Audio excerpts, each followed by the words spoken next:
بسم اللہ الرحمن الرحیم۔ لاکھوں کروڑوں درود و سلام محمد مصطفیٰ صلی اللہ علیہ وسلم اور آل محمد پر۔ میں ہوں عمر دراز گوندل۔ جب سے کچھ ایسی خبریں آ رہی ہیں کہ پاکستان تحریک انصاف اسٹیبلشمنٹ کے حوالے سے اپنی کچھ پالیسی تبدیل کر رہی ہے اور یہ مان رہی ہے کہ اسٹیبلشمنٹ بھی فی الحال ان کو کچھ چیزیں جو پازیٹیو نظر آ رہی ہیں تو وہ اس طرف دونوں طرف چیزیں بہتری کی جانب گامزن ہے۔ خان صاحب نے اپنی پارٹی کے لوگوں کو کہا دیکھیں فوج کو تنقید کا نشانہ نہ بنائے، ہمارا معاملہ جل باجوہ کے ساتھ تھا۔ فواد چوہدری نے کہا جی ہم اچھے تعلقات چاہتے ہیں، اور اس کے بعد انہوں نے عمران خان نے بار بار کہا کہ اسٹیبلشمنٹ لگ رہا ہے کہ مارچ اپریل کے اندر الیکشن کروا دیں گے۔ اب معلوم نہیں کہ یہ خبر اس حد تک ٹھیک ہے کہ واقعتاً چیزیں آن گراؤنڈ اتنی بہتر ہو رہی ہیں، نامعلوم کالز نہیں آ رہی، میڈیا کوریج مل رہی ہے، یا پھر پاکستان تحریک انصاف نفسیاتی طور پہ پی ڈی ایم کے ساتھ کھیل رہی ہے تاکہ ان کو یہ تاثر دیا جائے کہ طاقتور حلقے ان کے ساتھ نہیں کھڑے، اور طاقتور حلقوں نے نہ صرف ان کے اوپر سے ہاتھ اٹھا لیا ہے بلکہ وہ عمران خان کے ساتھ مل گئے ہیں۔ لیکن اس سب کے بیچ میں حکومت کے چونکہ ایک بات رات کو اسد عمر صاحب نے کی، اور اسد عمر صاحب کا کہنا یہ بھی ضروری ہے، انہوں نے کہا کہ جب تک صدر پاکستان ڈاکٹر عارف علوی اپنے عہدے کے اوپر موجود ہیں تب تک مذاکرات کی امید ابھی باقی ہے۔ لیکن ظاہری بات ہے یہ مذاکرات کس حد تک ہوتے ہیں اور کہاں تک جاتے ہیں یہ ابھی کہنا قبل از وقت ہوگا، کیونکہ پہلی خبر یہ ہے جو پہلے معلوم ہوا تھا کہ اسحاق ڈار کے اور صدر صاحب کے جو مذاکرات ہوئے تھے وہ اس میں کوئی بریک تھرو نہیں ہوا تھا۔ لیکن ظاہری بات ہے دونوں جانب سے کوشش تو یہ ہے کہ بات چیت کے ذریعے کوئی مسئلے کا حل ہو جائے۔ اب یہ جو اختیارات ہیں فوج کے جب سپریم کمانڈر کو ملے ہیں اور انہوں نے استعمال بھی کیے ہیں، جیسا کہ انہوں نے خود بتایا کہ انہوں نے جناب سے منیر سے بات چیت کی ہے، آڈیوز اور ویڈیوز کے حوالے سے فوج کی غیر جانبداریت کے اوپر بات کی ہے، تو اس ساری صورتحال میں تحریک انصاف کا یہ کہنا کہ جب تک عارف علوی صاحب عہدے کے اوپر موجود ہیں امید باقی ہے، تو یہ لگتا ہے کہ پاکستان تحریک انصاف جان بوجھ کے نفسیاتی طور پہ ہٹ کر رہی ہے پی ڈی ایم گورنمنٹ کو۔ اب ایسے میں ہوا کیا؟ ایسے میں حکومت ایک بار پھر پریشان دکھائی دے رہی ہے۔ گو کہ کل خواجہ آصف نے ٹویٹ کیا اسمبلیوں کی تحلیل کو لے کے، کہا کہ عمران خان کر کے دکھاؤ اسمبلیاں تحلیل، خیبر پختونخوا اسمبلیاں تحلیل کرو، بلکہ تمہاری عزت تحلیل، اس قسم کے لب و لہجہ۔ اور دوسری جانب رات کو حکومت نے باقاعدہ طور پہ پاکستان تحریک انصاف کو مذاکرات کی پیشکش کر دی ہے، اور حتیٰ کہ یہ بھی آپ کہنا شروع کر دیا کہ دیکھیے الیکشن ایک دو مہینے پہلے یا بعد میں یہ میٹر نہیں کرتا۔ لیکن لوگ یہ کہہ رہے ہیں کہ دیکھیے جو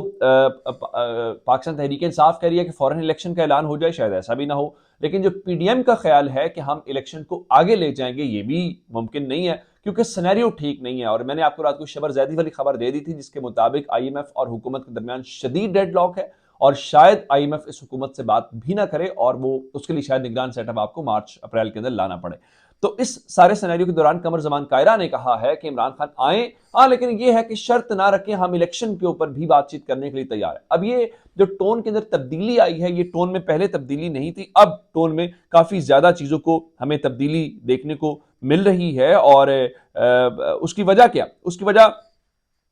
خان صاحب کا ووٹ بینک ہے، بہت کوشش کے باوجود بھی اس کو توڑ نہیں پا رہے۔ مثال کے طور کے اوپر اب اندازہ یہ کیجئے کہ عام طور پہ پاکستان میں ہوتا یہ تھا کہ کینڈیڈیٹ کا ووٹ میٹر کرتا تھا، اور بعد میں تھوڑا سا اس میں خاص کر دیہی علاقوں کے اندر پارٹی ووٹ میٹر کرتا تھا۔ یہ بھٹو صاحب کے زمانے میں ایک بار ایسا ہوا تھا کہ جب کوئی چیز میٹر نہیں کرتی تھی، صرف بھٹو کا کینڈیڈیٹ میٹر کرتا تھا۔ رات کو فواد چوہدری یہی بتا رہے تھے کہ دیکھیے اب صورتحال یکسر تبدیل ہو گئی ہے، اور صورتحال یہ ہے کہ اب 70% ووٹر عمران خان کا ہے، باقی اگر ہوگا تو وہ اس کی وجہ برادری ہو سکتی ہے، کینڈیڈیٹ کا ووٹر ہو سکتا ہے۔ فواد چوہدری نے تو حتیٰ کہ کہا کہ میرے پاس اگر عمران خان کا ٹکٹ نہ ہو تو میں کونسلر بھی الیکٹ نہیں ہو سکتا۔ اب ایک ایسی صورتحال ہے۔ اور پھر دوسری جانب سے آپ اندازہ اس بات سے کر لیجئے کہ کوشش یہ کی جا رہی ہے کہ ہم بس عمران خان کو مینج کر لیں گے۔ مثال کے طور کے اوپر کل آپ دیکھیے صدر صاحب کی جنرل باجوہ کو لے کے گفتگو تھی، رات کو 9 بجے کے بلیٹن میں جیو نیوز نے پہلی خبر کیا لگائی کہ جی صدر نے کہا ہے کہ جنرل باجوہ نے بہت مدد کی ہے الیکشنز کے اندر اور ساری باتیں۔ اچھا حیران کن طور پہ 9 بجے سے پہلے صدر کی تردید آ چکی تھی کہ بیان سیاق و سباق سے ہٹ کے چلایا گیا ہے، لیکن جیو نیوز نے اس خبر کے ساتھ تردید نہیں چلائی کہ یہ ایک آئی ہے، لیکن صدر نے تردید بھی کر دی ہے 5 منٹ کے بعد۔ ایون شہری رحمان کی یہ بات بتا دینا کہ وہ کہہ رہی ہیں جی صدر کہہ رہے ہیں عمران خان سلیکٹڈ ہے، اس کے 5 منٹ بعد جا کے اپنے بلیٹن میں کہیں ہلکی سی جگہ دی کہ صدر نے تردید کی، جس کا مطلب ہے یہ ایجنڈا سیٹنگ، یہ ہے ان کی 2 نمبری۔ اب ایک اور میں کوشش آپ کو بتانا چاہتا ہوں کہ رات کو جیو نیوز کے پروگرام میں بیٹھے ہوئے تھے سید طلعت حسین، اب ان سب کا اوبسیشن ہے عمران خان کے ساتھ، تو وہ فرما رہے تھے اگر 344 میں سے تحریک انصاف 343 سیٹیں بھی جیت جائے تو یہ ضرور ہے کہ ان کی پارٹی تو حکومت بنائے گی لیکن عمران خان وزیر اعظم نہیں بنے گے۔ اب مسئلہ یہ ہے کہ یہ ان سب لوگوں کی کیلکولیشنز ہیں۔ مثال کے طور پہ ایک ایسی ہی کیلکولیشن مارچ اپریل کے آس پاس تھی کہ عمران خان کی پاپولیرٹی بہت کم ہے، عمران خان کو اقتدار سے نکالا گیا تو کوئی اتنا بڑا مسئلہ نہیں ہے، لیکن وہ اتنا بڑا مسئلہ بن گیا ہے کہ کسی کو سمجھ نہیں آ رہی کہ عمران خان کو کاؤنٹر کیسے کرنا ہے، عمران خان کا توڑ کیا ہے، یا پھر جو آپ کے پلانز ہیں ٹھیک ہے آپ اپنی مرضی کر لیں لیکن وہ چیزیں آپ کے حق میں کسی بھی صورت پہ ہوتی ہوئی دکھائی نہیں دے رہی۔ معیشت کا بھٹا جو ہے وہ آپ نے بٹھا دیا۔ اب ذرا اس بات کے اوپر آ جائیے کہ اسپیکر صاحب جو ہیں وہ جناب ان کو پاکستان تحریک انصاف نے کہا کہ یعنی آج 27 تاریخ ہے، ایک تو آج آپ جانتے ہیں کہ بے نظیر صاحبہ کی جان لی گئی تھی آج کے دن ہی، یہ بڑا ایک امپورٹنٹ دن ہے کہ پاکستان کے اندر پاپولر لیڈرز کے ساتھ ایسا کیوں ہوتا ہے۔ ایک ایسی ہی کوشش جان لینے کی عمران خان کی بھی ہوئی۔ آج ایک تو اچھی بات یہ ہے کہ بلاول صاحب غیر ملکی دوروں سے واپس لاڑکانہ پہنچ گئے گڑھی خدا بخش میں، اور وہ ظاہری بات آج تقریب سے خطاب کریں گے، وہاں پہ پاکستان پیپلز پارٹی طاقت کا اظہار کرتی ہے، لیکن آپ دیکھیں گے کہ اب وہ خود حکومت کے اندر ہے لیکن اپنی والدہ کو انصاف دلانا ان کے لیے کتنی ترجیح ہے وہ آپ بھی جانتے ہیں۔ لیکن وہ تانا عمران خان کو ماریں گے، جی عمران خان تو اپنی وہ ایف آئی آر بھی نہیں کروا سکے، لیکن آپ اپنی والدہ کو کتنا انصاف دلوا سکے اس سوال کا کوئی جواب نہیں ہوگا کسی کے پاس بھی۔ تو اسپیکر صاحب جو ہے پاکستان تحریک انصاف نے کہا کل یعنی 28 دسمبر کو ہم اسلام آباد میں اکٹھے ہوں گے جہاں پہ شامود قریشی صاحب ہوں گے اور خان صاحب ایک ویڈیو لنک کے ذریعے خطاب کریں گے۔ اس کے بعد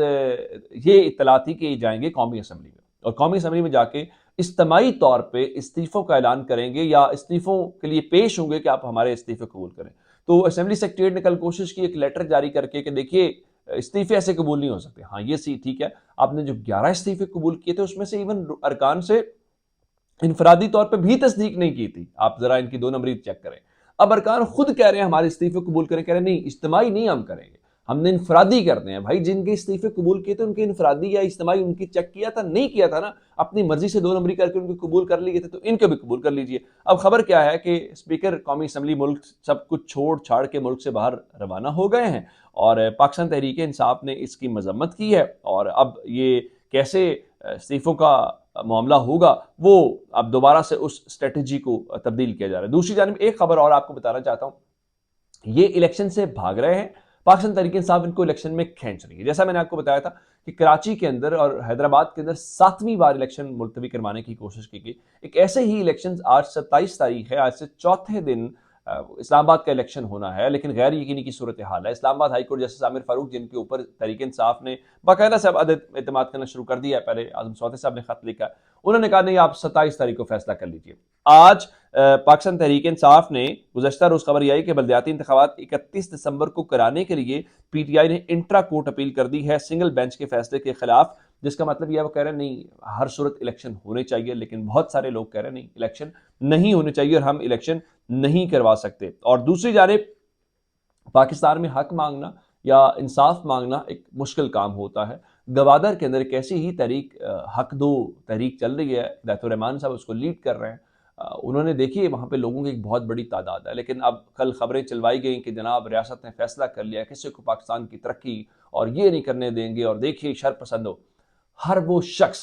جس کے ہاتھ میں کوئی ایسا چیز نہیں ہے جو تشدد کا یا کوئی اس قسم کا عدم استحکام کا، وہ پرامن شہری ہے، احتجاج کرنا اس کا حق ہے، اپنے حق کے لیے باہر نکلنا اس کا حق ہے۔ تو میرا خیال ہے ایسا نہ کیجئے، لوگوں کو حق دیجئے، لوگوں سے بات کیجئے، یہ رویہ کہ ہر کسی کو طاقت کے زور کے اوپر یہ ختم ہونا چاہیے، ورنہ آج ہم اس نہج کے اوپر نہ ہوتے، آج پاکستان بہتر حالت کے اندر ہوتا۔ اپنا بہت سارا خیال رکھیے گا، خدا حافظ۔